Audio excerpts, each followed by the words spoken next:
Hello everyone and welcome to this week's Hone Your Speaker Skills segment. I want to pick up from last week when we were talking about being unique. Last week I talked about the different archetypes for speakers. You remember we were talking about the sage, the wise person, the teacher, the storyteller and the motivator. Well, this week I want to extend that a bit and pick up on the comment about passion. What's your definition of passion? This has come up a few times in my conversations with speakers during the week in terms of how do you define passion? Passion, we know, is contagious. People get excited to be around passionate people. And for a lot of folks, that passionate equates to thinking about those archetypes, the motivational person, yes, this is wonderful, you've got to do it this way, I've got the latest things to sliced bread, the passionate evangelist for their message, and it's got to be their way and it's all guns blazing. And yet that's not always a full definition of passion. Well, at least not in my book. I'd be interested to know what your definition of passionate is, because you can be equally passionate, but in a quieter mode, a quieter form of delivery. Again, think back to those 4 archetypes and the people, the role models I was using to explain them. Would you say that Eckhart Tolle is passionate about his subject? I think you would. But is he all guns blazing? No. What about Brené Brown? Well, she can do some real passion in there, in her storytelling. And she can get forceful, but it's not that browbeating type passion. Then there's Simon Sinek with his teacher role. And my word, teachers can get passionate, can't they? But again, they're going to invite you to think more. They're going to pose questions. And yes, the motivational speaker is the rah-rah passionate. But again, they don't have to be the I'm right, you're wrong version of some people's version of passion. So what I'm getting at here is you can be passionate and charismatic about the way you deliver your message, regardless of which of those archetypes relates to you as a personality. I'm going to ask you to consider your personality and also the archetype of the message that you're bringing to your audience. Again, this is building on what we talked about last week. So how are you going to get your message, your passion across in a way that suits your audience? One of the authentic people that we were talking about at the beginning of last week's session was Mother Teresa. Now, quiet, demure, little nun. Was she passionate? Oh, yes. Did she court controversy? Oh, yes. She stood up in front of the UN and poked a rather significant bear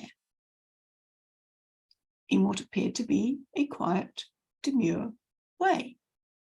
Nonetheless, every single person who sat there and listened to her felt challenged. So passion doesn't have to be very extrovert and loud.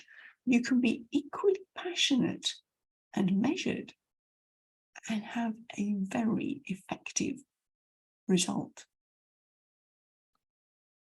So how do you do passion? What does it look like for you? I'm seriously curious on this one. I'd love to know how you do passion. What I'd love you to also do is let me in on the secret in terms of how you see yourself recorded. How does that passion play out in your delivery? Your non-verbals, your voice, your physicality. How does that passion get conveyed? Because yes, the passion is about the words, but it's more about the non-verbals. You have a message to share. Where are you taking that message and how are you delivering it?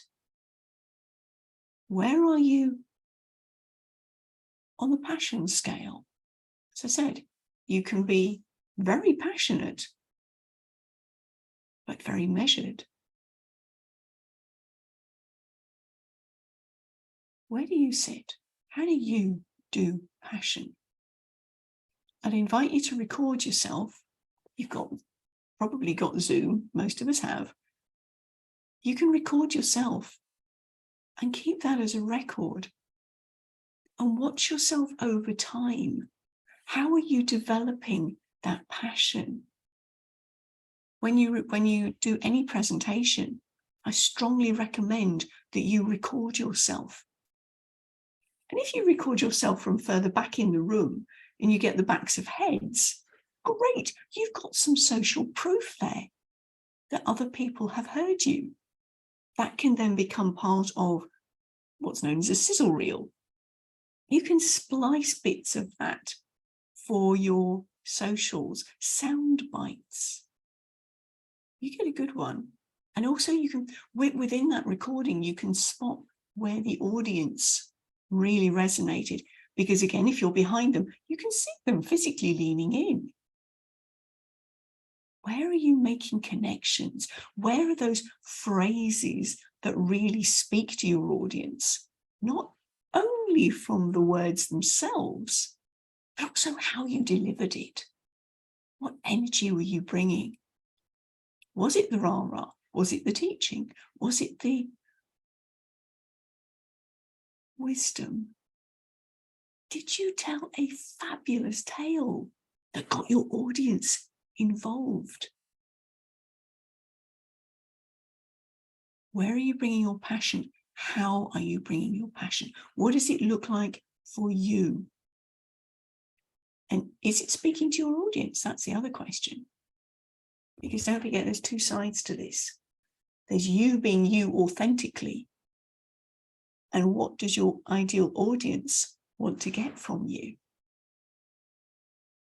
The two of them are going to coincide, because otherwise they wouldn't be your ideal audience, because they would see that you are not being true to yourself if you are delivering in a way that is not congruent to you and meets their needs.